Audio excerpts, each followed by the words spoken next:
Hello, everyone. This is actually will be week one of the last fiscal quarter, but pretty much this week we're just going to do a summary of the past 13 weeks. Again, this is pretty much a program for American descendants of slavery. My name is Chief Biko. Today we have Chief Alligator, Chief Akibalon, as well as Chief Blackcoat. And again, here we focus on American descendants of slavery, with a focus on the A in the acronym ADOS, which is American. And just again, we're just going to pretty much summarize what we've done thus far within these 13 weeks. This is something that our people seem to have an issue with doing, or just aren't accustomed to doing, I would say, as far as just setting a goal, planning out, and making sure that they execute on it each and every week for a common purpose. So actually we'll do a little thing, some stuff a little bit different, but of course we're going to have the 12 steps go ahead and be read by Chief Alligator. Okay, 12 steps for American descendants of slavery. 13-week practical program of action for each American descendant of slavery. In common terms, that means 90 days. All right, 13 weeks equals 90 days. Step 1. Learn about the estate or estates your family originated from. Step 2, who established that estate? Step 3, what nation and confederacy had jurisdiction over that area prior to the European? Step 4, ask all nonprofit organization you attend, what's your position on reparations? Step 5, they either support it or they don't. No support, no money. However, if they support it, then immediately children and adults need weekly classes free of charge about steps 1, 2, and 3. And field trips to ADOS landmarks in that city, county, and state. We'll be actually working that step today by showing landmarks. Step 6, don't support European holidays for the remainder of the 13-week time frame. Last fiscal quarter of the year, Halloween, Thanksgiving, and Christmas, all coming up. Prisoners of war, which you're still spending money for. Step 7, avoid spending money with any small business that doesn't hire your people. Gas stations, nail salons, subways, etc. Step 8, all businesses need operating cash. Spend money with American Black businesses. Step 9, all other groups rely on our energy and operating cash to survive. Set the trends of making other groups follow our lead and support our clubs, services, products, and entertainment. Step 10, the US government is bankrupt. The Federal Reserve prints money, i.e. quantitative easing. It also burns money, i.e. quantitative tightening. The US dollar hasn't been backed by gold since Richard Nixon in 1971, the Gold Standard Act. The government operates off the full faith of its citizens to pay debt and taxes. American descendants of slavery no longer have faith in the US government. This is why financial support will be altered, stopped, and redirected. Here again, we're in 2021, last fiscal quarter of the year. Afghanistan refugees just this week got what, 6.2 billion, Chief Biko? So why you still rocking with this government? They showing you who they are. Step 11, teach your kids 1 hour a day about their history on this land. Subsection A, have them learn about an American inventor.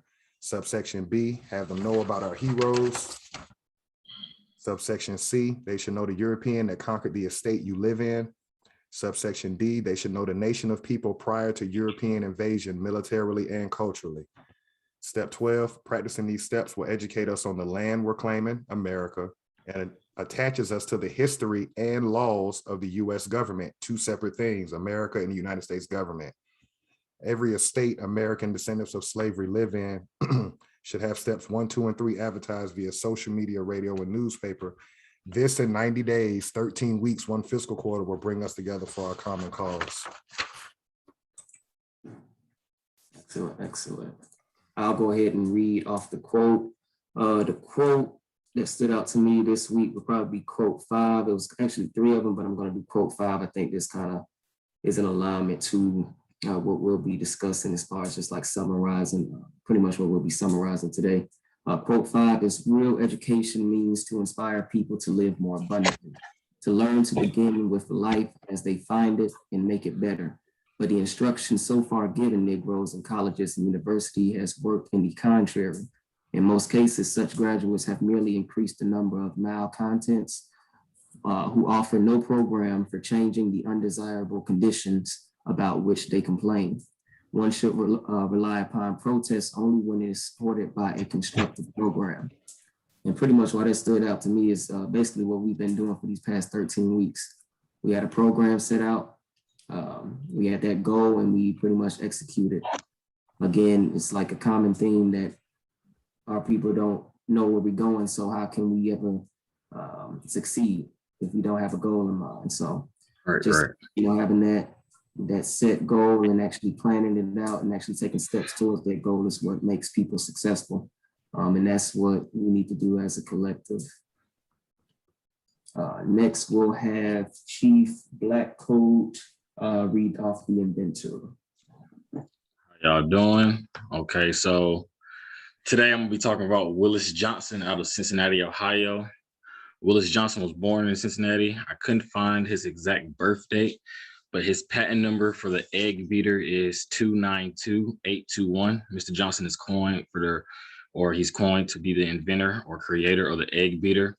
He invented it, with the mindset of mixing ingredients, but today we know it as your cake beater. You got the little machine with your two spring-like whisk that mix together your cake your cake mixture or whatever you're doing, baking a cake, making whatever. Willis Johnson in 1884, February 5th, I apologize. That's when he was coined the patent for the egg beater, February 5th, 1884. So in the 1800s, you had a brother out here trying to mix ingredients, getting tired of just using his hands, and said, hold on, it got to be a simple way. In 1884. And again, I couldn't find his birthday. I did a little deep dive trying to find his birth date, but they didn't have it for me. But yeah, that's Willis Johnson out of Cincinnati, Ohio. And he's the reason why today we mix ingredients faster than we used to. We don't use our hands no more. We just put it all in a bowl, whip it up with that little machine, the egg beater, and Black inventor, Black creator, American inventor, an American creator. I apologize. I just want to verify the patent number. You said 292821. Correct. That was 1880. 84. Okay. February, correct? Yes, sir. February 5th. And what percentage of that industry do we what percentage of income do we get from giving that to the world? None at all. No profits off of this, no perpetual income off of this egg beater or this mechanism that helps mix ingredients faster. We get nothing from it as an American.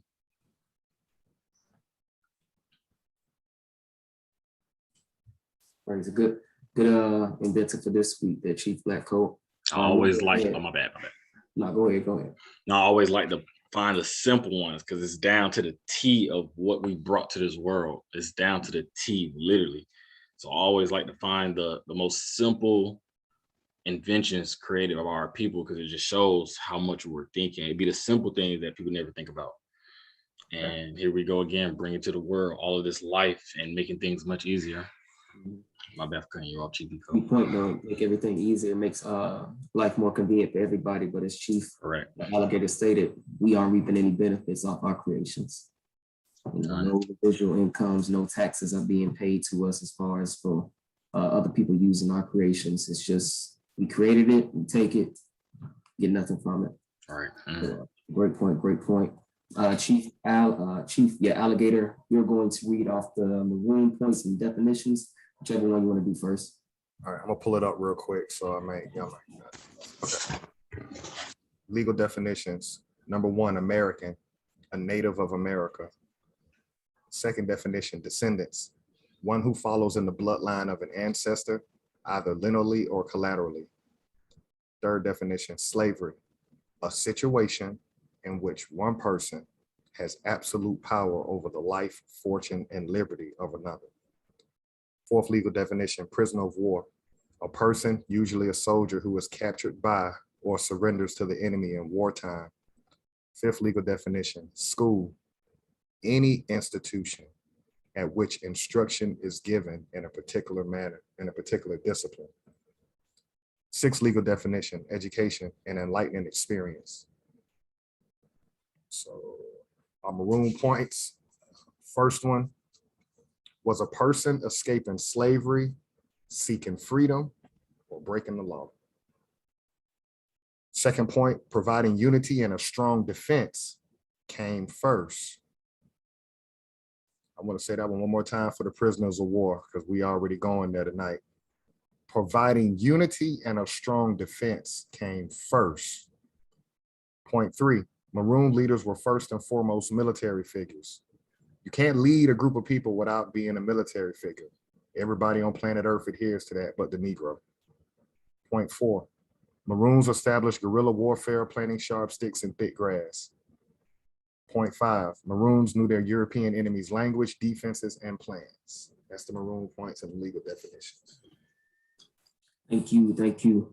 We'll again go ahead and just continue, pretty much continue what we've been doing for the past 3 weeks, jumping into the Constitution. Again, just reiterating the fact that there is no money in this system by reading Section 10, as well as showing how treaties are the highest law of the land.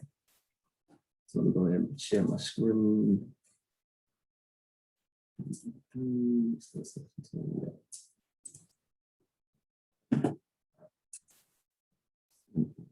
Can everyone see this? Yep. I got you. Okay, perfect, perfect. A little bigger. All right, Section 10. No state shall enter into any treaty, alliance, or confederation, grant letters of marque and reprisal, coin money, emit bills of credit, make anything but gold and silver coin a tender in payment of debts. Again, make anything but gold and silver coin a tender in payment of debts. As Chief Alligator kind of alluded to earlier with the 6.2 billion that was signed off by Biden to give to the Afghan refugees. That was definitely a headline, but prior to that, we saw that they kind of raised, I believe they raised the debt ceiling. But how can you raise it when you have nothing in which is constitutional will be money? We know the Gold Standard Act Crazy. came into existence, but 1971, and Richard Nixon.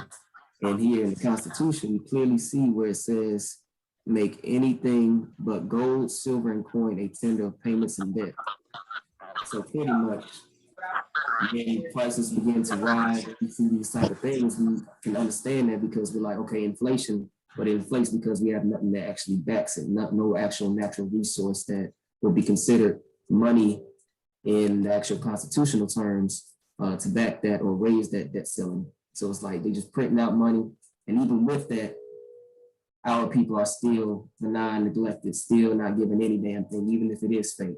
So that should just continue to, I guess, reemphasize that point that we are prisoners of war. Also, what we'll do here is read, I believe this Article 6. Okay, right here. This Constitution and the laws of the United States, which shall be made in pursuance thereof, and all treaties made or which shall be made under the authority of the United States, shall be the supreme law of the land. And the judges in every state shall be bound thereby. Anything in the Constitution or laws of any state to the contrary, notwithstanding. So just put in layman's terms, treaties are the highest law of the land. It says it right here. All treaties made or which shall be made under the authority of the United States shall be the supreme law of the land. So all of these statutes, these ordinances, these policies, these policy enforcers, if anything does not supersede these treaties, well, nothing supersedes these treaties, period. But if it goes contrary to that treaty, then it's notwithstanding. So again, we have to learn our enemy's language and our enemy's pretty much our enemy maneuvers in order to not only maneuver within the system, but ultimately defeat and remove ourselves from the system. So that's definitely one thing I wanted to continue to, we just all wanted to reiterate. Any questions? Any questions? I want to add one thing on that treaty part, if you don't mind. If we could just scroll back down to it. Scroll back down or scroll up. What section was the section 7, 8, 9. Okay. 6. After reading after finishing up the Treaty of Payne's Landing last week and thinking about it this week, there is no law. Because Correct. here we have how many people wrote the Constitution? 46 or 39? We the people. Mm-hmm. They're saying the treaty is the highest law of the land, but the two treaties that we've read so far, the United States government, none of its members signed it. Mhm. Correct. The military was signing it. Mhm. So, State of confusion. so you never contracted with the United States government. You contracted with the military. Mm-hmm. There is no Mhm. law. Yeah. I just want to throw I that. think they did it on purpose too, so it can be void. Could you elaborate on that just a little bit more? Because I know that just go over everyone's head. You're saying your militia military was contracting with the natives, but the government or the United States Constitution, they were doing their own thing in Philadelphia. They had no correspondence with these treaties being what am I looking for? These treaties being offered to the natives, or asking them for whatever the treaty was. We just we read them every week, but Mhm. you're pretty much saying two separate things. To me, it sounds like a rogue agent going out and doing their own thing and Mm. making deals behalf of themselves. Like, when you have a rogue agent, they kind of do things for their own benefit rather than the agency that they're working for. That's what it seemed like to me. A rogue agent. Okay. And I like that. I'm alone because we have to remember the people who wrote the Constitution. If the United States government, which is what this document is attached to, that one of the members of that government would have had to sign the treaty. The only people that for it to be there, for it to be lawful. For it to be under right. So you're contracting with, like Chief Keebline just said, nobody from the United States government signed those treaties we've read so far. So the United States government could play dumb to it, be like, "Oh, never went into contract with you." State of confusion. We never did, but our military did. I was just saying that's basically how they think, is that we specifically never went into a deal with you, but our military did. But since we didn't sign it, you don't have no proof. Right, which further explains why we're prisoners of war, because look who you contracted with. The military. Yeah. I just wanted to throw that in. Yeah, we're just showing you why we say prisoners of war. We're not crazy. Because it sounds like that we the people prepared to just throw that military under the bus whenever it's a given time. Whenever the people wake up, it's like, whoa. Yeah, whenever it's convenient for them, they can. Because it's like Chief Alligator said, we never contracted with you guys. They never even sent us the paperwork to sign nothing. You know what I'm saying? It's under the guise of the United States. But again, you see, there's been no ratifications, no updates to these treaties to even hold the feet to the fire, I guess, of the United States. But you can, again, to the military, which, like you alluded to, just shows that we are prisoners of war. We contracted with them saying, like, hey, all right, let's stop all the battling. And then became underneath their subjugation, pretty much. We saw forts being built up around us. So it's like, okay, what are they doing? They setting up shop, keeping us contained. Again, that prisoners of war. It's not hard. Let's because I don't want us to give too much credit to the European. Let's really look at what he did based on what we've read. We could do the same thing today. What they did was empty their prisons. So imagine you let everybody out of prison right now. You told them that you're going to be an indentured servant for 5 years, right? Yeah. Those your hitters. Yeah.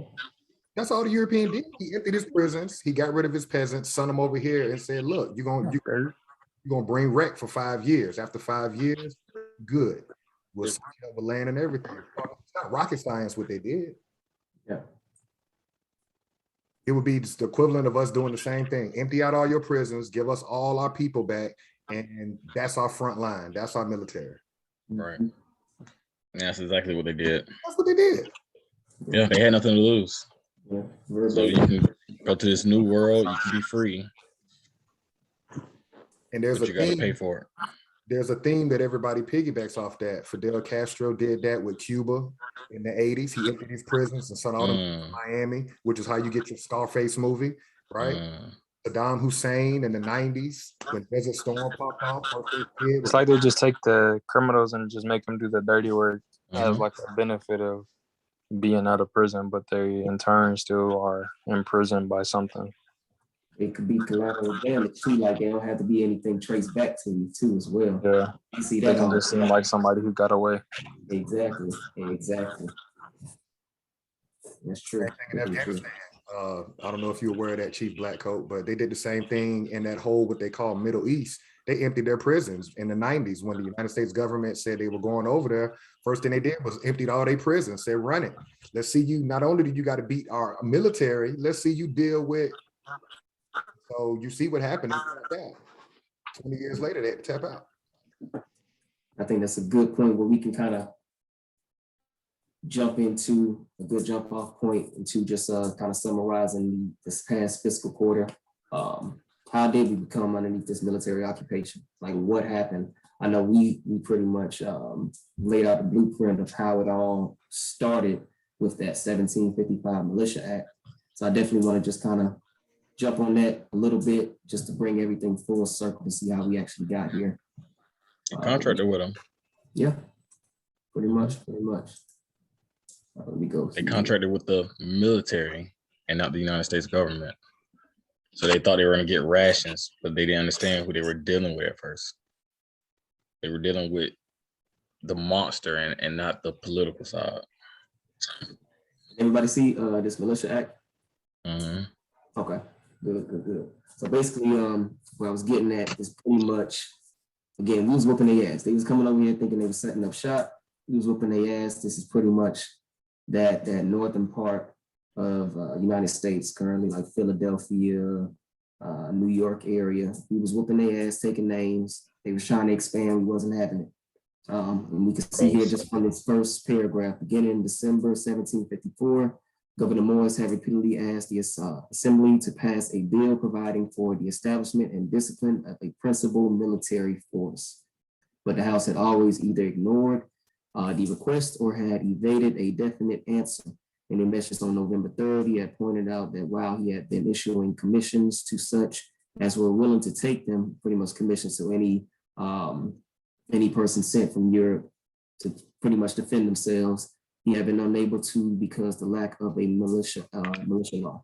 To form the people to such regular bodies at the present exigencies requires within the next few days the Assembly receive several petitions both from Philadelphia and from the exposed frontiers asking specifically for a militia act or for forts and garrisons. And I know that's something you could definitely speak on that, Chief Blackcoat, in just regards to that. Yeah, forts and garrisons, pretty much training headquarters, land to train on so they could, pre-plan or come with an idea to pretty much attack our people, our ancestors, to be correct. So forts and garrisons, what we see every day when we're driving past Fort Benning, Fort Bragg, Fort Leonard Wood, those were those establishments created, like we're reading, so they could pretty much bring all their prisoners in and say, hey, I'll give you a gun, we'll give you some training, this is what you're gonna do. So right here, you can see them asking the government for that land to move forward. Great point too, and just kind of like triggered another point, like you stated, they were looking for bodies to fight this shit, and it's sending them over. Send them over, as Chief Alligator stated. Who you gonna send? People who ain't got nothing to lose in the prison, your debtors. Look, y'all come fuck these folks up. 5 years. It was a no-brainer for them. Y'all good to go. You're a made man at that point. But first, to get to that point, we're gonna send y'all over here to Georgia, these other buffer states, and y'all gotta fuck some shit up. Y'all do what y'all supposed to do, life gonna be easy. And that's pretty much what it's stating here in this Militia Act. So this is how it kind of first began to how they even wrote it in the law first, and then have the people who were in those prisons and everything be sent over here to become the militia, to become the actual military. So again, it kind of just reiterates, who do we contract with? These prisoners, these debtors, the actual military who actually were the ones that came in and lived on the land, on that Muskogee Confederacy, the Creek Confederacy, came in and just took over that whole Southeast region. And that's exactly where they sent these prisoners, these European prisoners to. Right. I'm And it even tells us like, oh, go ahead. No, I was just gonna add in, Chief Biko, that basically where we are now in 2021 is the European has always been on demon time from the day he touched his ground on his land. And so I had, so I'm gonna pose the question to what we deal with as prisoners of war. We get this non-violent approach, we get this protesting, but clearly we can see that the way the European went from sea to shining sea is everybody in their community was strapped up. Mm-hmm. We ain't got to overcomplicate this. Everybody was strapped up. Right. And so here we are. We just really in Mars got strapped up last year. Yeah, definitely last year. I know we can see that firsthand. It's just not rocket science at this point. Like, yeah, you have to protect yourself. And that's what these people did. They came over here and everybody that is sent over here was strapped up. Mm-hmm. That's just natural law, man, to protect yourself. So I ain't gonna cut you off, Chief Blackcoat. No, I was just gonna say, it just makes me wonder how many Europeans understand that your forefathers came from out of prisons. Mm. You're here because your ancestors were prisoners, and they gave them an option to say, "Hey, you can come up." So I can kind of understand, in a sense, why the European is so brute today. Mm-hmm. Why they will stand up and chant USA, USA, USA, because they understand, yeah, we've been about it. We was already who we were then, and now today, yo, it ain't no different. We're still the same bloodline, still the same blood in these veins, so we can get an understanding of how all of this comes to be and who the European truly is. That was I like that we pulled this militia act up again. Can you do it? I'll do that first sentence in that second paragraph. That first sentence. Okay. Just as a reminder for everybody watching, as fears of American attacks increase, pressure on the assembly grew until on Wednesday, November 19th, by the leave of the House, Benjamin Franklin, a member of this House. So that person that you see on that $100 bill, mm-hmm. Those people, Benji. Europeans were afraid of Americans, what they were calling Indians. So mm-hmm. I got to ask y'all a question, just to, I didn't graduate college. I just got to ask a question. How are Europeans calling themselves American when they have in their Militia Act document who they were on that first? Right. They feared the Americans. So how 245 years later are they claiming to be American when they were the Pilgrim? Which one is it? I'm just asking that question. Yeah. You gonna play both? You gonna be the Pilgrim and the American? And we always talk about how our people today, our group, Americans, we are sick. We have become very dependent on this government in a way. And again, we have another sick group as well, the European. Why? How are you calling yourself what? Are you okay? Seriously, yeah. That's my simple question. Are you okay? Because you're looking at your skin and then you're saying you're an American. No, you're not. Well, that doesn't even make sense, man. But we don't know we're the Americans, so anybody can call it. Now we got Asian Americans, Philippine Americans, Latino Americans. Everybody can just be, but not one American said, yeah, everybody welcome home. No one said that. I just want to throw that out. Chief, keep going. Where you at with this?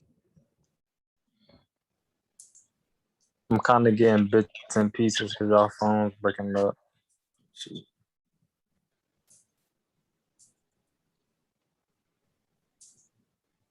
You say your connection messing up?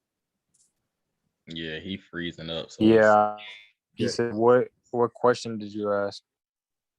Did you want to build on this? What we're looking at?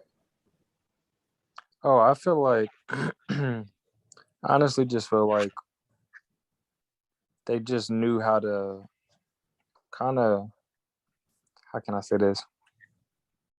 They were doing, like, everything is just strategic. That's the simplest I can put it.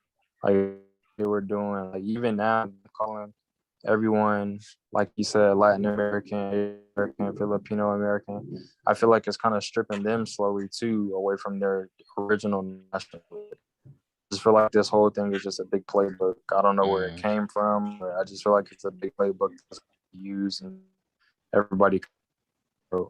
But I feel like everybody is figuring it out, but it's slowly happening. It's happen overnight, but it starts with small things like this.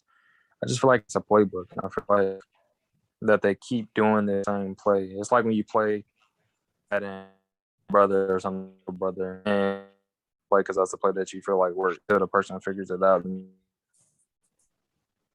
Right. It's just You said a word that stuck out to me. He keeps cutting out. Yeah, he froze. but even the whole Indian. Yeah, you're going in and out real bad, Chief. Keep line. Probably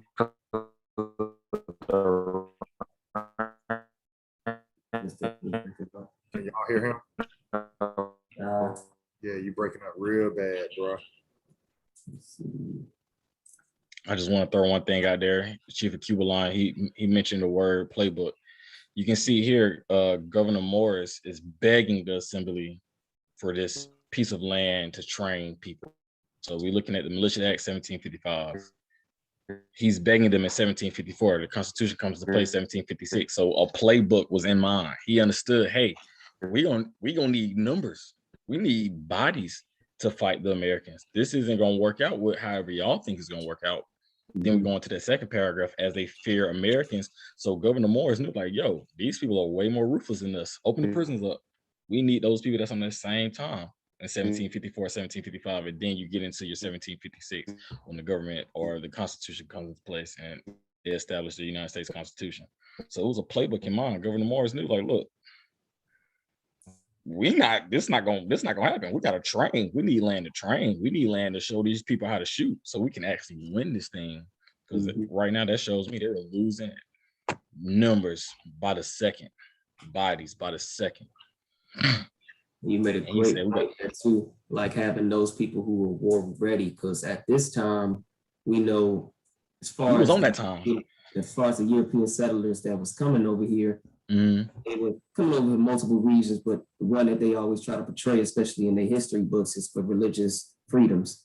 So even here, we see where they have Quakers and how, I'm not sure if this said it, but they pretty much state like how the Quakers is like, nah, I won't pick up the gun, but I'm not picking up the gun for me. You see what I'm saying? So when you were saying like, nah, we need bodies, we need numbers, we need people ready for that action, they bring over, they empty their prisons, and then we do that and we good to go. Right. And your Quakers were just housing them. They were just, hey, welcome in, here's some food, housing all the prisoners or the Europeans or the peasants or the pilgrim or whatever you want to give them a name to. But yeah, the Quakers was just, we ain't gonna fight, but they can stay in the crib, they can stay where we got, and they were just housing them, giving them, baths, hot water, shower, doing whatever they could, because they knew, if we're gonna be here, let me help these brothers out, or these sisters, whatever they wanted to call them. Right. You still fight, but they was gonna help out. Oh, the next thing I wanted to jump into, just kind of, I guess, put a nail in the coffin toward the Militia Act and just showing how we are underneath military occupation is, again, because I know this was a big thing, just showing the militia districts. Like, this is something we can all pull up. This is brought to our very important. Chief Alligator. And just militia districts. So if we are underneath military occupation, then why would we have this? U.S. Department of Commerce, and then they have it broken down into militia districts. And you can click on that one you want. Yeah, we hear you now. Okay.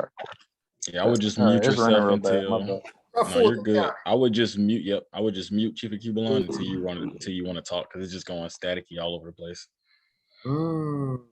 They ready. This is important. This Fulton County. Yeah. Okay. So again, playbook. Chief of Cuba line mentioned that this is a playbook. They knew, like, okay, once we establish our territory or take this land from this American people, we gotta still play defense. So let's go ahead and cut it all off. What we're looking at right now ain't nothing but a redlining. Back in their time, back in the 18 or early late 1700s, early 1800s, this is just redlining. They just cutting it off. putting militias everywhere here. This y'all land here, surrounding us. Everything is a everywhere. big playbook That's why I like when you use that word. because they do the Everything's a big same thing in playbook. real estate. Yeah. I didn't hear you, Chief. They Keep do on. the same. Okay, so I'm just realizing every single thing that's used to keep people down, whether it's the indigenous people of America or Asians or whatever, is just out of some big playbook. Because even in real estate, it's the same thing. Redlining is when you don't give loans or something to a specific group of people, and it literally would be an area circled in a red line or a red marker, and people from the government would have to go and play undercover and act like they were getting loans to catch banks and loan offices doing this and stuff like that. Mm-hmm. But I just feel like I said, it's just all of this is like the same playbook. It's like the same stuff, just in different, well, not in different, but in all like systems. It's just a big system. It's just a big matrix of like mazes that you got to figure your way out of and kind of see it for what it is. And until you can do that, it's gonna be hard to get out of this loop of like constant feeling like you have somebody that's really helping you when in reality is not really helping you. It's like when you give somebody a controller and it's not plugged into the game, but they telling you, oh yeah, you good, like you're doing real good. It's like I'm not even doing nothing for real. Yeah, that makes sense. Let me go demon time real quick. What I see on this is at the ground floor, all of them are with the militia life. Mm-hmm. Okay. Now, I may become a police officer. I may become a sheriff, right? Mm-hmm. I may even get down with the Ku Klux Klan. But at the end of the day, when it comes to protecting what they feel they've conquered, they all with the militia at the end of the day. You see what I'm saying? So you can, it's no 100%. Yeah, don't get caught up in KKK. Like we can go back and say, okay, well, they would put the white hood on so that you wouldn't know. That might be the judge. Mm-hmm. But he part of that militia, but he's like, you know what? I want to stay anonymous. So let me put my little white robe on, and we want this land that this American family has. They got hundreds of acres. So just make up a reason, and we're gonna pull up on him Saturday night. We're gonna burn him alive in front of his yard and hang his kids. That's type time that it was. Yes, it was. Even with that too, I just want to say this, like I want our people to realize how much power we have, because with the Black Panther movement, they infiltrated and dismantled that like real quickly, but they still allow things like the KKK to, still be around, like even to this day. And I feel like that's just a testament to show us how powerful we are, because we can't even have our own resistance, and they feel so strongly about us having our own resistance or our own militia. Then that shows you how much power we really do have when we come together. And I just want our people to like realize that for real. Yeah, our people, for some reason, that dollar sign screams real loud to them. That's the only reason I can understand why the Black Panther got infiltrated. What are you doing? System. They threw that money in their face. Look how we live, man.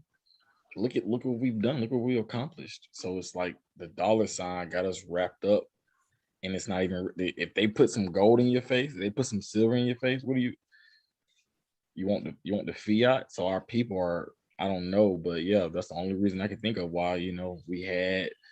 I forget the brother's name from. That just got the movie or whatever from that just came out. But yeah, what was your real reason for doing that? Why are you going back reporting to the CIA or reporting back to the KKK or reporting back to the Europeans what we got going on?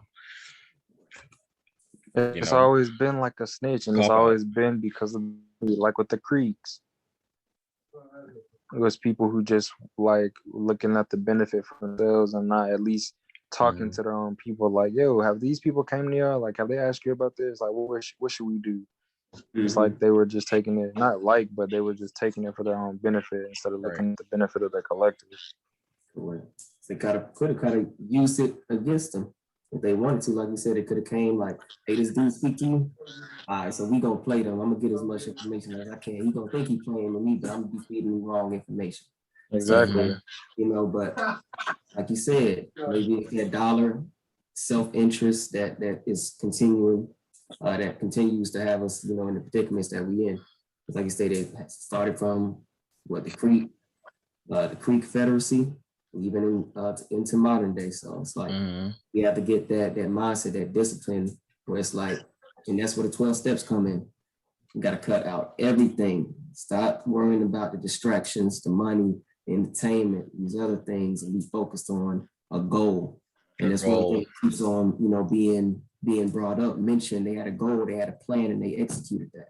We just sitting around, our heads cut off, not knowing where to go. We have to get that goal, we have to get that plan, and then we have to execute it, move on it, so we can become, reclaim our spots pretty much at the top.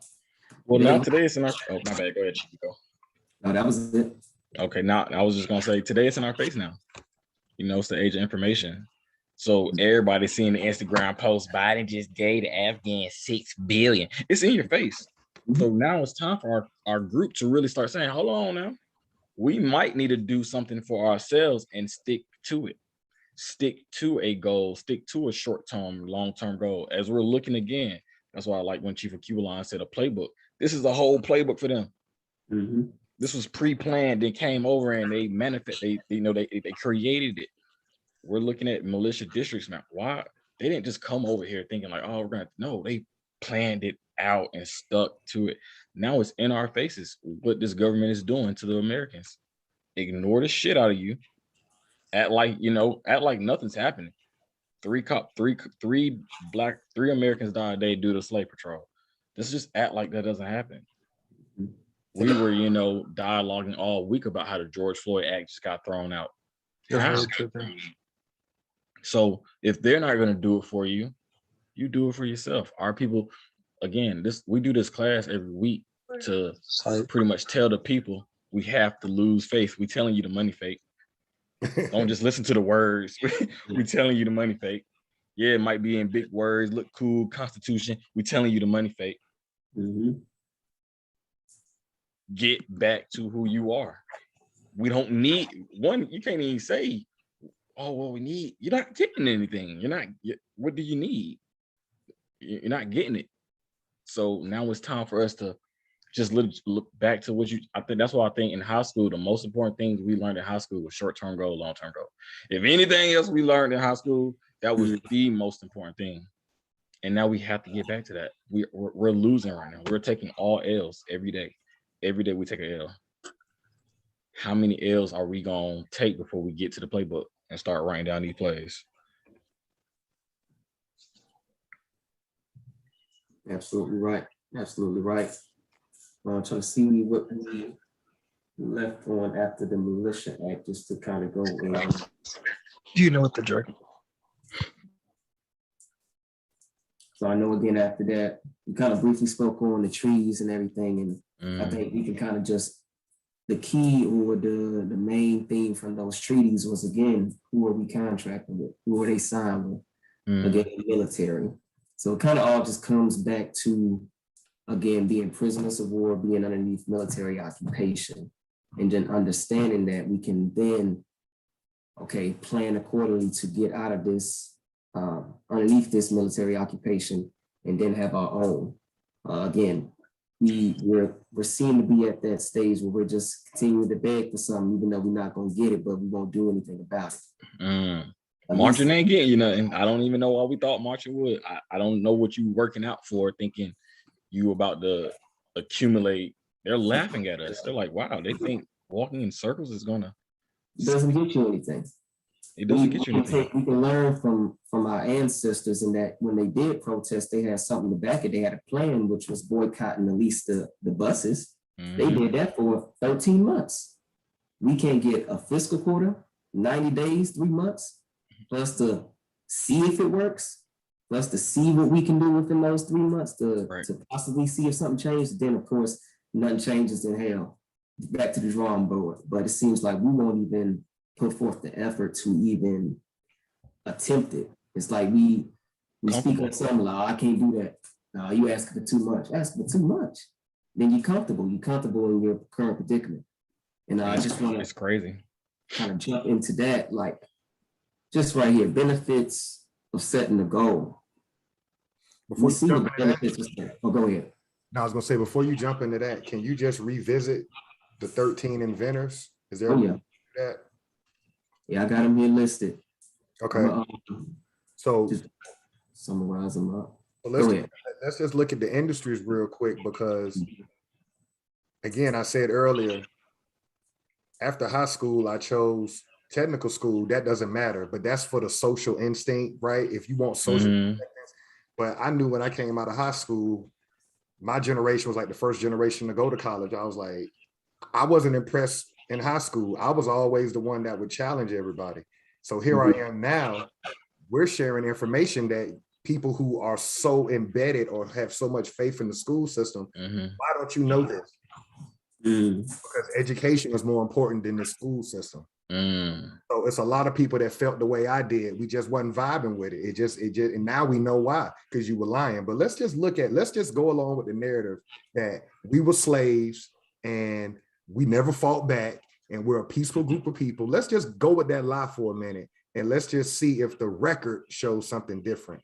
So the world, through our lineage, got the home video security system. The world also got the air conditioning unit from us. The world got the invention of thermostat and temperature control system for your refrigerator from us. The world got the process of preparing coconut oil from us. The world got the range where you cook your food in the oven from us. The world got the refresh generator system for dynamic memory of PC from us. The world got the clothes dryer from us. The world got the boot in the shoe from us. 3D viewing glasses from us. Not Africa. PO box. African Americans, they think, oh, maybe someone. No.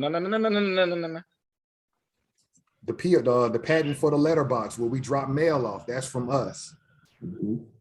Huge one. Rolling cigarettes from us. The method of dry cleaning from us. And then tonight, well, we'll just do the 13 from the first fiscal quarter. So we're showing you all these inventors.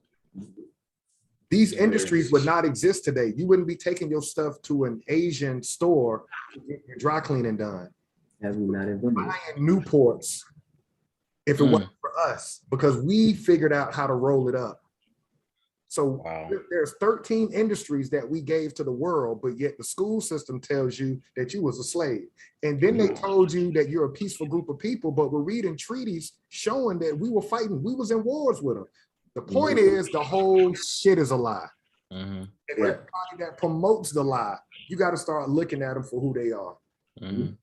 That's you said a good thing too in regards to like the history that's being taught. When you read off the legal or the definitions, it's schooling.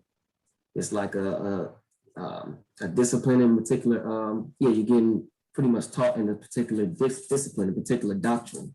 We know this doctrine to be a lie because they don't state none of what we've been reading for the past 13 weeks, what we just read off with the inventors. They don't speak on any of that. So the doctrine that we're being taught is a false doctrine. We created everything.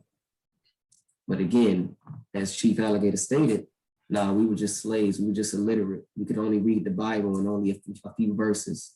We couldn't do anything. We just pick cotton and that's it, go to sleep. We didn't even fight that. It's a bold-faced lie.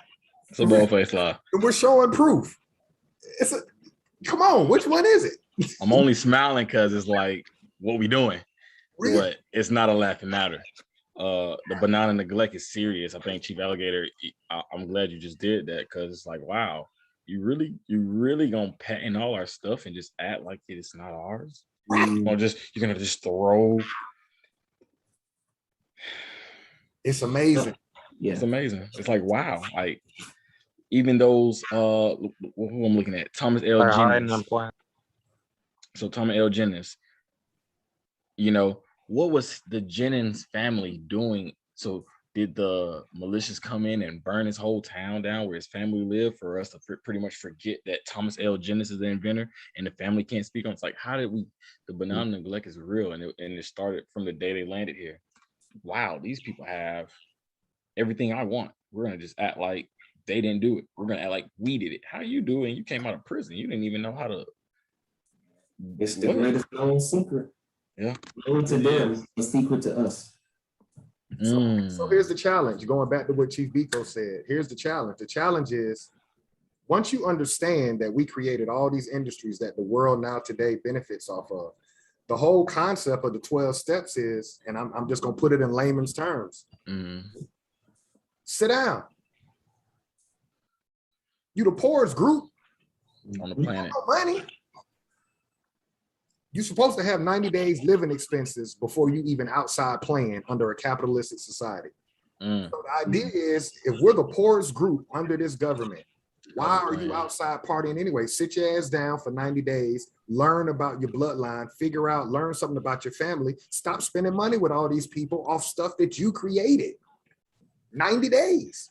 That's the test. Can you do it for 13 weeks and just see how much power you have if you can go one fiscal quarter and shut this bitch down? And you will see weeks. Everybody will literally be kissing our feet, asking us, all right, what's the problem? That's how much power we got. Going back to what people are saying. We don't realize the power we got. This is our stuff.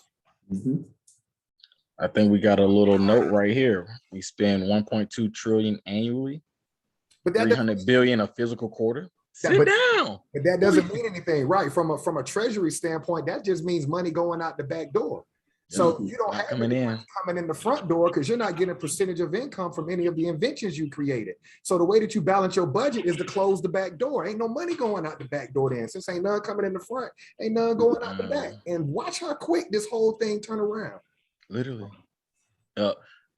Chief Bagger, you're saying the most important things right now. Yeah, you're saying the most important things right now because beside everything else going on in the world, this is the most important thing. Sit down.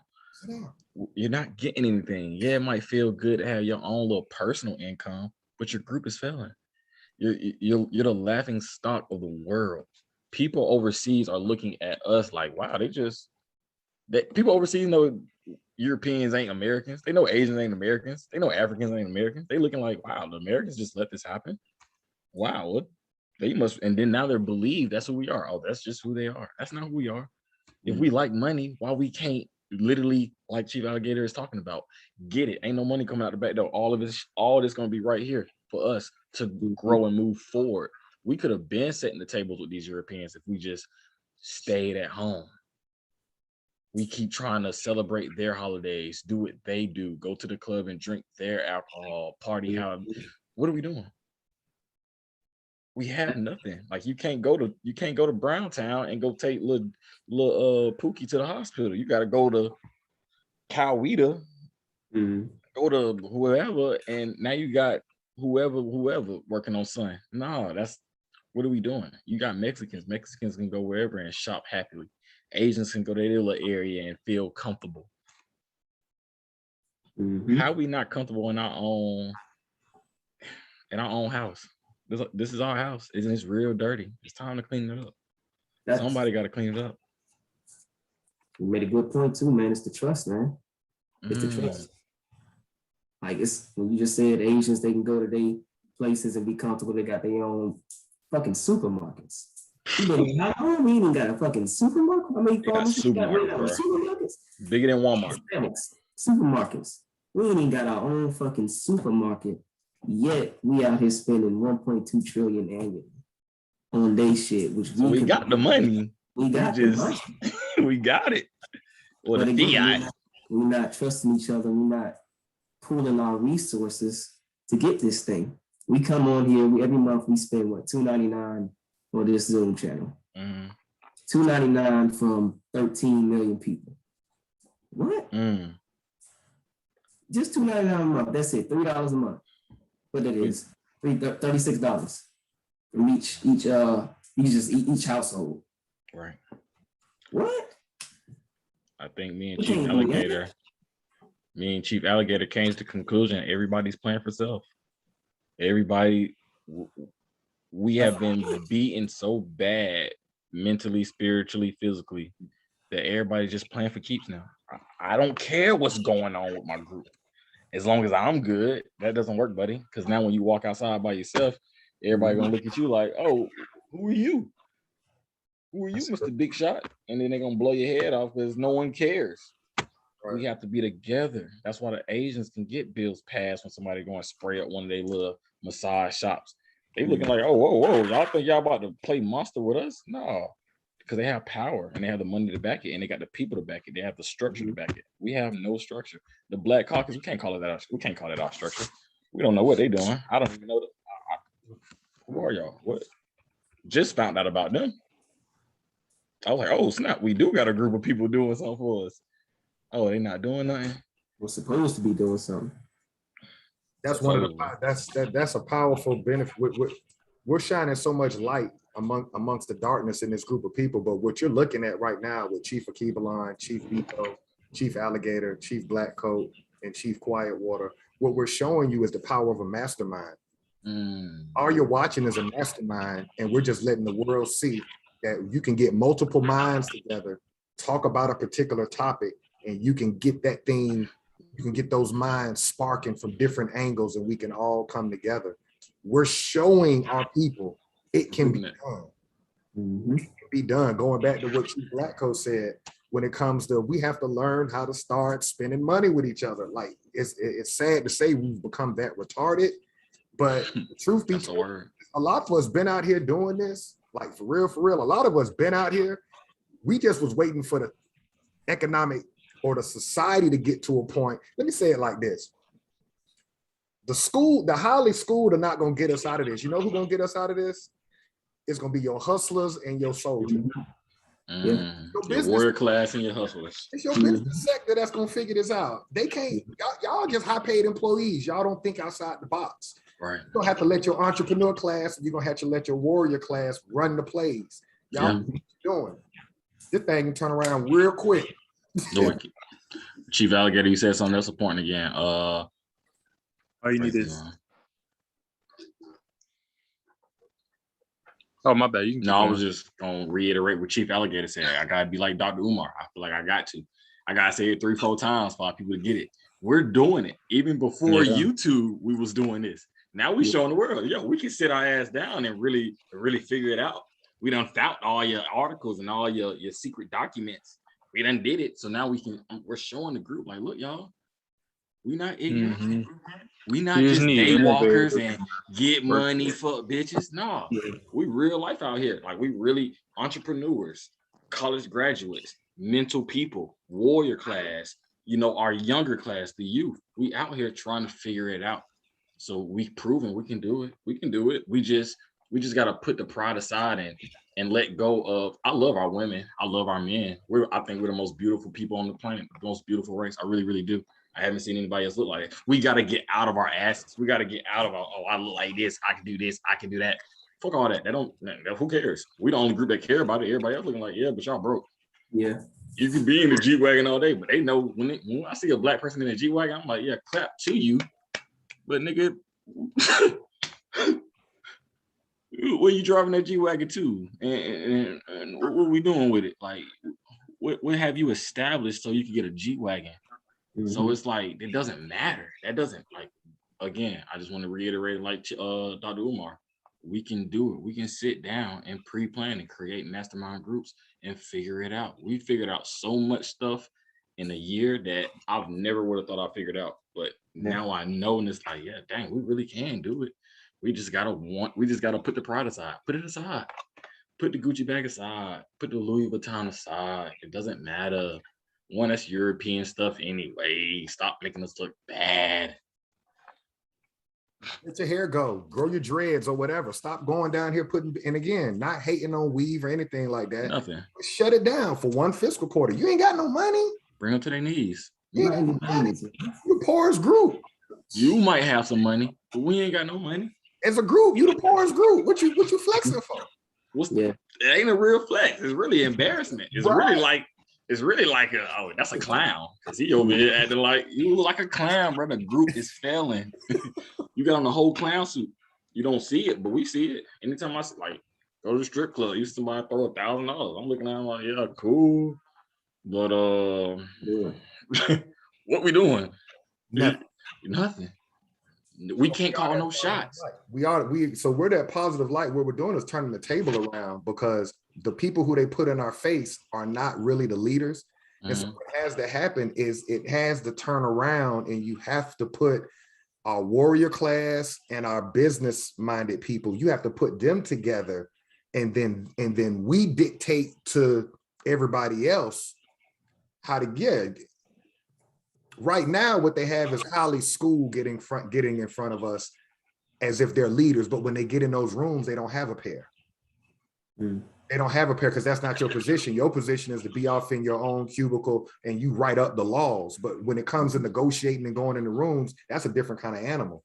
We got the wrong people in the rooms. Your spirit ain't strong enough.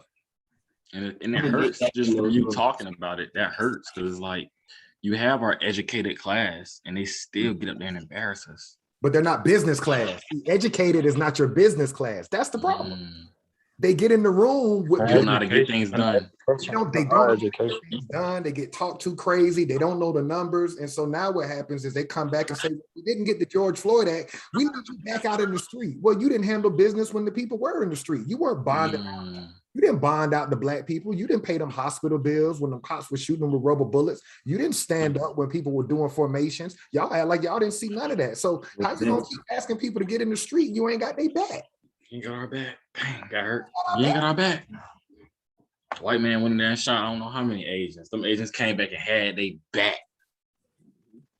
We, George Floyd, Breonna Taylor, the names can go on for literally ever. Nobody got our back.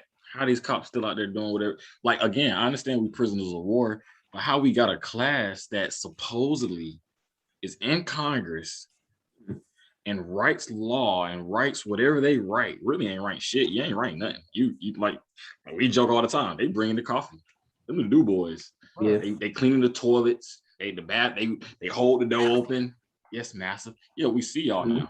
Because how Asians got a little hotline now. They hotline, hey, somebody, and we can. Yeah. It blows my mind. It really does. But you go for self. They went for self. They did. And kudos to you for getting whatever degree that you got. But then you went for the personal pension. You went to make sure your immediate family was straight, right? You forgot about the people because you took that deal. Now that you took that deal, you don't have the people behind you. So when they bum rushed the Capitol on January 6th and they got the hanging station in front of the Capitol looking for your black ass, right? And then you wonder why they're not even pushing that issue about that happened. It's exposing who you were. You went for self, and now the people don't care what happens to you. That's just a harsh reality. You're not our leaders. The Black Congressional Caucus is not our leadership. It's embarrassing that you've been in it for 50 years and we have a school to prison pipeline amongst our people. That's embarrassing. Yeah, I never want to celebrate it. Nothing positive to show for it. Can you hit them with some of them pictures from Tampa just so we can? Yeah. Just so we can just bang them real hard. You read the treaties. Let's see. Is it showing now? I might have to come back. Yeah, we see it. Okay. So we read the treaties and then you may be thinking, well, okay, the treaties are fine, but you can go to Tampa, Florida this week and go to the historic museum and you can pull up everything that Chief Biko is showing. And you can also go to a little area called Ybor City, which is like a party area in Tampa. And in that Ybor City area is a memorial that hopefully Chief Biko will show. And we'll just touch on that. But all of this is right here in our face. This is right here in Tampa, all these images that Chief Biko is about to show you. He's here from the museum. It won't let you scroll your mouse over and see if it'll give you the option to click right or left. It won't. Nah. Okay. Let me see if I can do see, I don't even think it'll give me like unless I put them all in pictures. Let me see if I see all photos. I don't know if that'll print up all of these photos. So you have to just go one by one. Yeah. So this is just different. We're looking at just different clothing items that the Americans are wearing. You look at the dolls, look at the skin tones. That's us.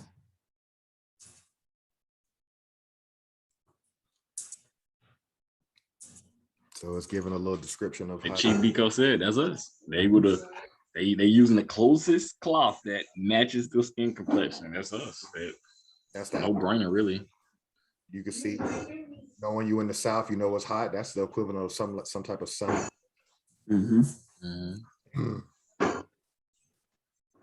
Just the description on it. Let me see what else we got here. Pop up. Map. That's one of the military maps.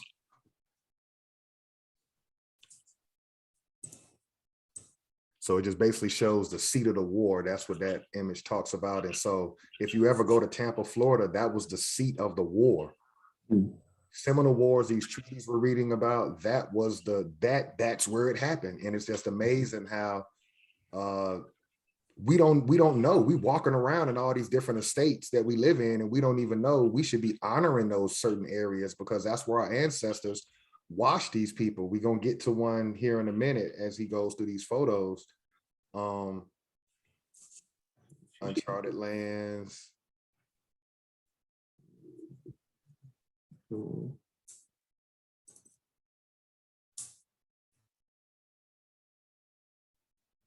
So that person right there, Kowahuchi, he's one of the chiefs. When you talk about honor your heroes, you know, he's one of the great chiefs of the actual of the Seminole War. But we're getting closer to the and again, all this information is in Tampa. You can go see it for yourself in case if you want to make these treaties come alive. So you can see the Seminoles and the Miccosukis. It's a little hard to read that due to the flash off the glass that it's sitting in.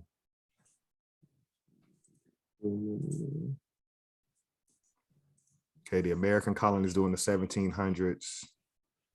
Large group of Creek Indians began moving into Florida from present-day Georgia and Alabama. They were joined by other native groups. So that's pretty much what we've been reading as the Yamasee nations were collapsing in the Carolinas. As they were losing land, they started migrating further down south. Now, if you're American, you can remember your grandparents or your aunts and uncles having spoons in the kitchen that look similar to that. Come on. Too. Yeah, come on. Come on. Big spoons, come on. Your grandparents. Yeah, we're getting to it. You got a lot of kids to feed. We need the biggest spoon, throw it on there, throw it on that plate. You can see the utensils. Now, as we move into, yep, so we still looking at the utensils, the shoes.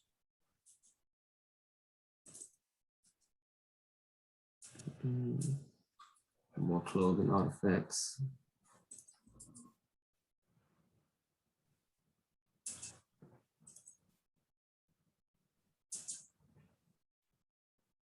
Baskets.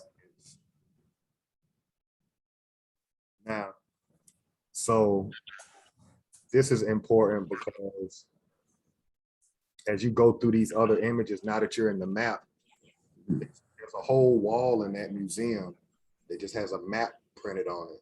And so as you go through these other pictures, we'll let the world see that we're not just reading these treaties and this didn't really happen. This is actually in Tampa's Historic Museum today. It's a whole floor dedicated. So everybody knows, all the Europeans in Florida know. It's us that's walking around that have no clue. So you see, we're talking about the Second Seminole War. Fort Negro. Fort Negro.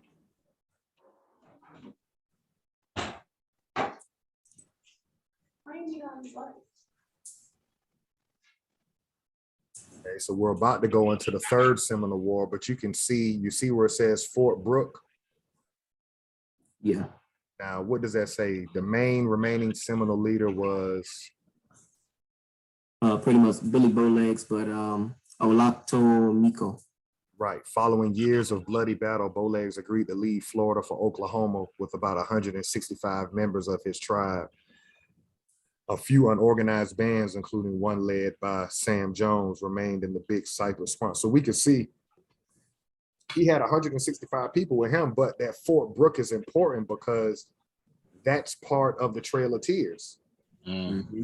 Yeah, it's long here. Yeah, the Indian Removal Act, they were shipping them right out of Fort Brooke. So when you go to the next, want to see the map from a bigger standpoint so you can really see that everything we're reading, so that's reservation land, that's just confirming what we just read, the Treaty of Moultrie Creek. Mhm. Talking about Chief Billy Bowlegs. Mhm. Pictures. Images of them. Not showing in the image is people in Florida always had golds in their mouth. So a lot of the Seminole had golds and dreads.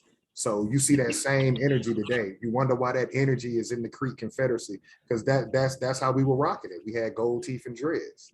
There shouldn't be no shame about it. No. It's gold for one. It's real money.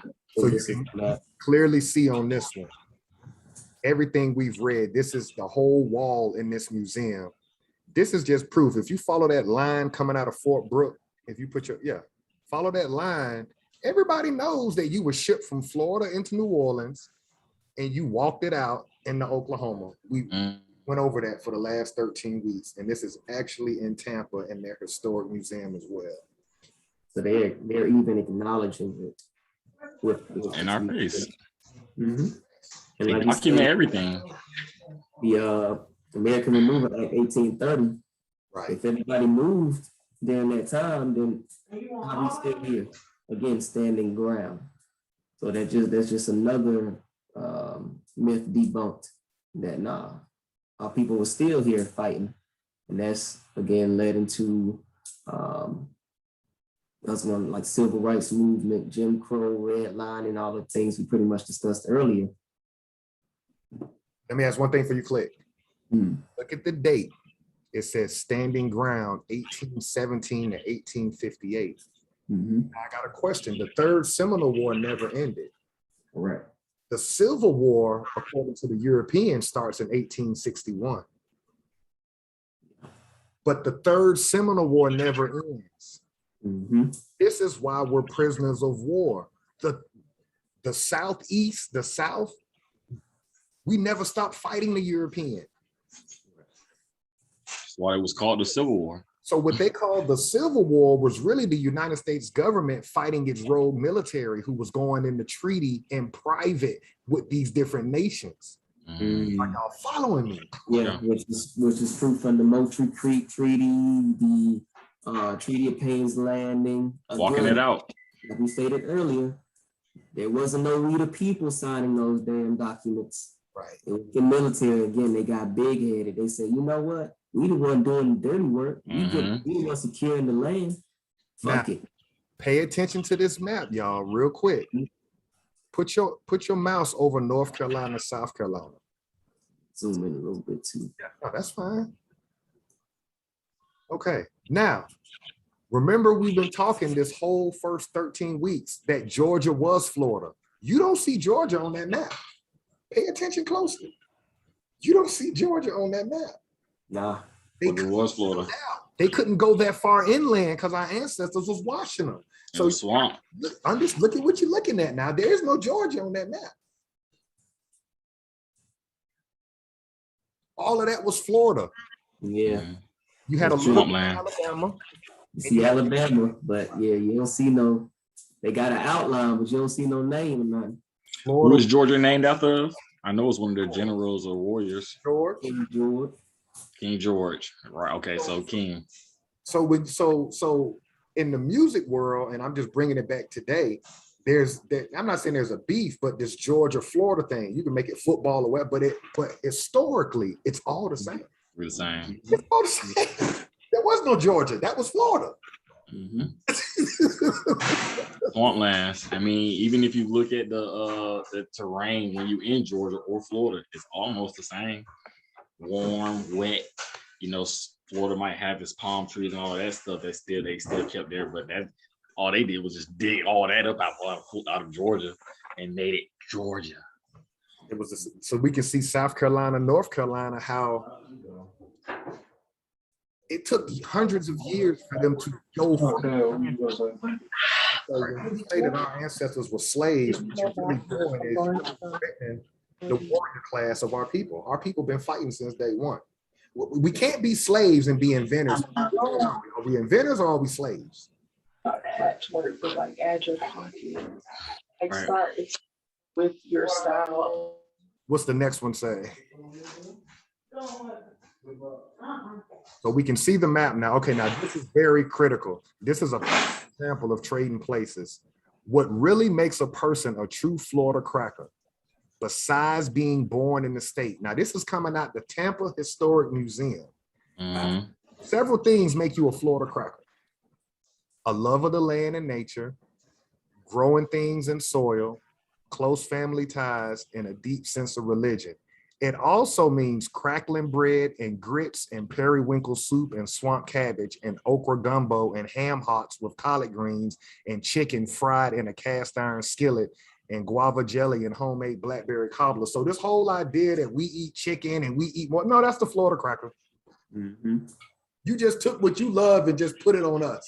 You like collard greens and ham hocks, but you try to make it seem like, oh, you know, Negroes love chicken. No, Florida crackers do. No, y'all love that shit. I love it, bro. It's like that every night is like, boom. Wow. So someone said something very important to me at Plain State. I was in an African-American class, and the lady, she came out, older woman, you can tell she's very knowledgeable, just the way she spoke. And she was like, our ancestors didn't eat that much meat. I'm not sure where we get this narrative from. They were 80% vegan. I was like, what? What do you mean they only eating plants? I thought we loved collard green, or not collard green, chicken and pig, all of the pig. No, they loved it. That was them. So here's prime example. Let's just go through this. We've been on for a minute. We just doing a summary today. Just, you know, we accomplished the goal. We did 13 weeks. We earned the right to celebrate and have a little fun with it as we get back in the lab and close out this fiscal year. Territory. There's a memorial I want y'all to see on here. Sorry to cut y'all off, but I'm about to dip out. I got another class I'm gonna jump in right after this one, so I'm gonna go ahead and get prepared for that one.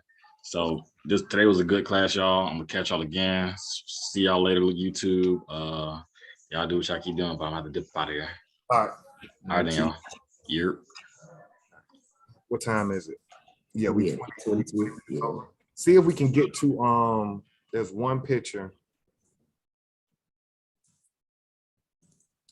Not that one. Okay, that just proves everything we talked about, the move west. That's the map. Yeah, so we can clearly see. Okay. Two more. Do you have not that one? Should be one with the memorial. Boom. That's what y'all to see. So this memorial is in Ybor City. This is like the party district in Tampa. And this landmark, okay, boom. The old military road connecting Fort Brooke, Tampa and Fort King, Ocala ran through this vicinity. So this is right in the heart of Party Central, Ybor City. On November 23rd, 1835, Major Francis L. Dade set out over the trail with a detachment of 109 soldiers to reinforce the small garrison at Fort King. On the morning of December 28th, 1835, Chief Alligator, leading the Seminoles and Maroons, ambushed the Dade expedition near Bushnell. Only 3 survived the Dade massacre, planned by the fiery Osceola, marked at the beginning of the Second Seminole War. That's critical because that's proof of claim right there in Ybor City. That if you watch that Seminoles Florida football, Osceola is the one who comes out on that horse bareback. And then, of course, you see my name as Chief Alligator. I'm honoring that chief that slaughtered Major Dade, which is how you get Dade County. Yeah. So my question to people would be, why don't we make that a holiday? Yeah. They did it with Thanksgiving. They made slaughtering your ancestors a holiday. So why don't we turn around and take our same thing? They spirit cooking us. Yeah. Yeah. Wow, yeah. They spirit cooking us. Damn, yeah. They spirit cooking it because we're celebrating our ancestors' demise. How you do that? No, 28th we celebrating. That's our day to cook up and feast because we Yeah, took them to the slaughterhouse on that one. Yeah, and that should be the day that whatever battles in any territory, why don't we honor those days? Mm-hmm. They honor theirs. The day that they slaughtered Americans, they call that Thanksgiving. And then you go out and we're so crazy, we'll justify, well, you know, it don't mean the same thing. Yes, a murder is a murder. What the hell is you talking about? And this day they eat good. I'm gonna say something. You ready for this? What's that? We're gonna shut it down, bro. I'm finna say something. They look at the young generation right now when they smoking packs and all this and that. Mm-hmm. And say they crazy, but who's really crazy? The young kids smoking packs, or the adults that are celebrating their own murder with Thanksgiving? Yeah. Yeah. You really gotta be out your fucking mind. Out your mind to celebrate. Then try to justify it with other things, saying, oh, I don't need that no more. You know, it's just a time to get together with family on that day, though. You Right. My nigga on that day? Okay. Nah, you lost in the sauce, my boy. And it's like, that's a prime example of spirit cooking us. Mm-hmm. And I just want us to think about that. Why do we justify? Now, let's take it off Thanksgiving and let's just say the murder at the spas that happened when somebody brought that up tonight. Do you think the Asian people are going to make a holiday out of that? Hell no. So why do we celebrate Thanksgiving when Americans were being slaughtered? Mm-hmm. We ass backwards, man. Yeah. But sick people, we get about it though. As a group, yeah, we know how we're showing the power of forecasting, planning ahead. Just real quick on Biden. Since the war ended, they already had this plan that they were going to take care of the people that they brought over here financially. So again, it just shows prisoners of war. You're not even on their agenda. They're showing you time and time again when the Asians got shot. They stopped what they were doing. They wrote up legislation and hurry up, and Congress passed it. Biden with this war thing, he didn't even want to take it through Congress. I'll do it out of my branch specifically. Mm-hmm. When it comes to prisoners of war, you get nothing specific. But now they want you to go back out there and march and do all this and that. And you didn't even take care of the people that was out there last year that did. I didn't protest. I don't know. But those that did, that got shot with tear gas and shot with rubber bullets and got federal charges for being out there, y'all ain't got their back. Now you want them to go back out there. I love it, bro, because it's going to get uglier for us. They're not going to let this group go to sleep anymore. They're going to bury us alive, or all hell going to break loose. That's going to be what it is. Yeah, it's only two ways to end this thing, unless we change it. What's your closing thoughts on it? Go on in. What you got for it? Shoot, again, the necessity to have a plan. That's just been a recurring theme, not only today, but within the past 13 weeks. Have a plan, stick to it and work towards it. That way we can get out of this predicament.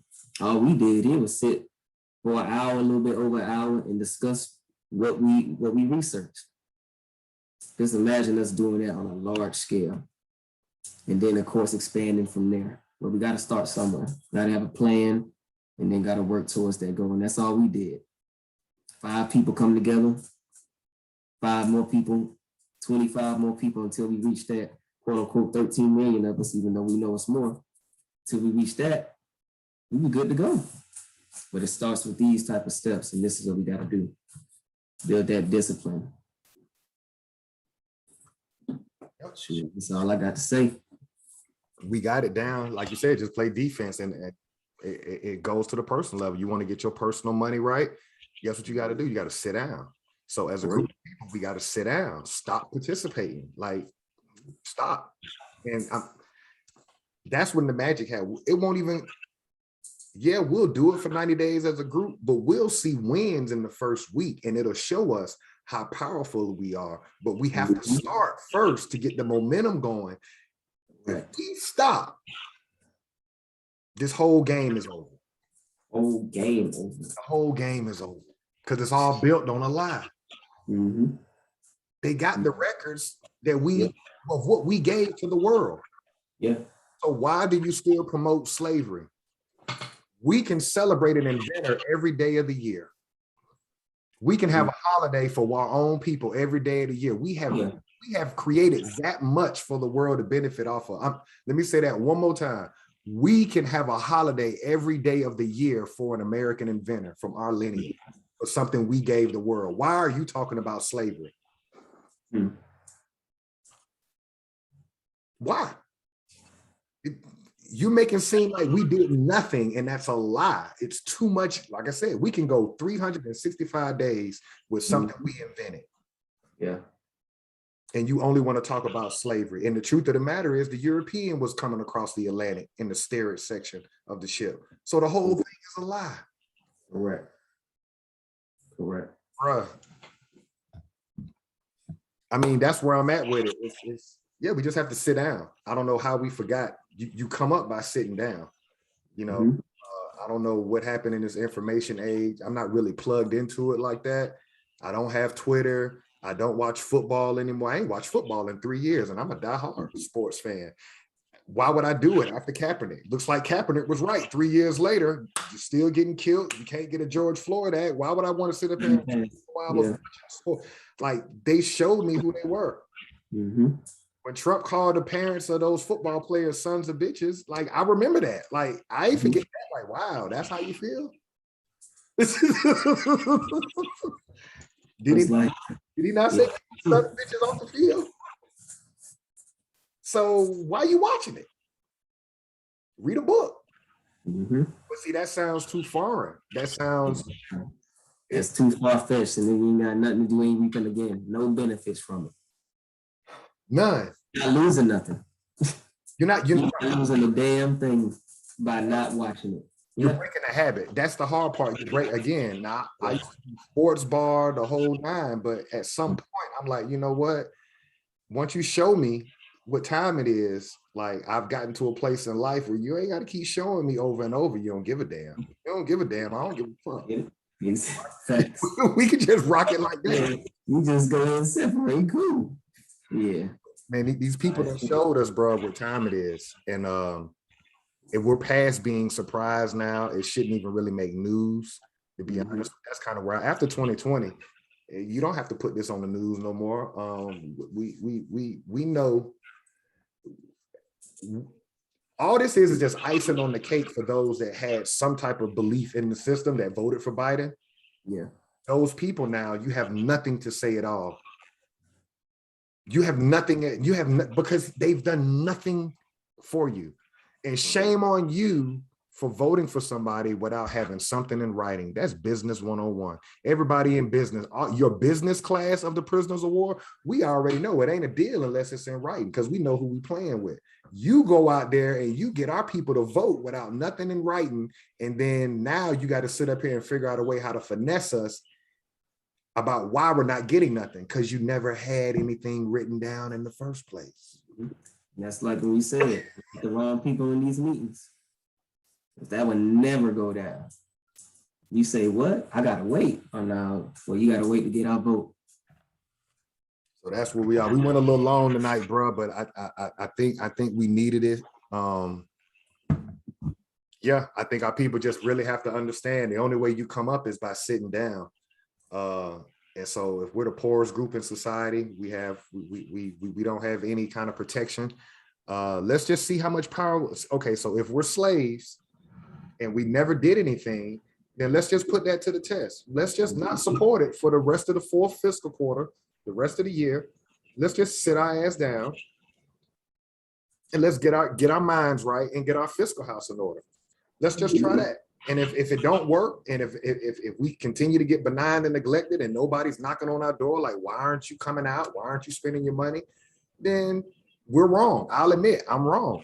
But if we start boycotting and not supporting these industries that are eating off us, and we get momentum, then maybe that's a reality to you that, damn, maybe they are telling the truth. Maybe those inventors and those federal patent numbers that they're providing every week, maybe that really is us. Maybe it is more people in slavery today in the prison system than it was back then. Maybe it was only a couple of people So what you trying to tell me is a plantation had 50,000 people picking cotton? Is that what you're trying to tell me? You trying to tell me a big company is Fortune 500 in today's world. So exactly. you tell me a plantation had thousands of people on it. Mm-hmm. A max prison only got 3,000. Facts. Y'all may get the lives right. Everybody was a slave. Yeah. Like you said, Fortune 500 company, 500 employees. But you trying to make it seem like all of us are slaves. Silliness. Come on, guys, common sense shit. Common sense shit. But again, do it as an individual. Sit down for 90 days, see what it gets you. I guarantee the people who didn't do it with you, they be like, damn, I know you what you do? Set my ass down for 90 days. Then they do it. Then the next person do it. And then it becomes a habit for everybody. And then we can be like, okay, this is what we're gonna do now. Are they gonna give us shit? Win the election? Okay. We're gonna do nothing till November. Now, okay, who wants our shit? But we need shit in writing. Come on. Start with the individual. Yes. That's it, Chief Biko. Start with the individual. You got to generate income, but where do you spend your money once you get it? So stop getting your nails done. Mm-hmm. Stop getting your hair done. If you a guy, that means you ain't going out. Yep. If you don't have the miseducation of the Negro, that's a $20 investment. How could you not have the book about the man who invented Black History Month? Mm. No, I'm just really asking that, like, why would you not have that book in your house? That should be required reading. Dang. So this is a good one, bro. Yeah.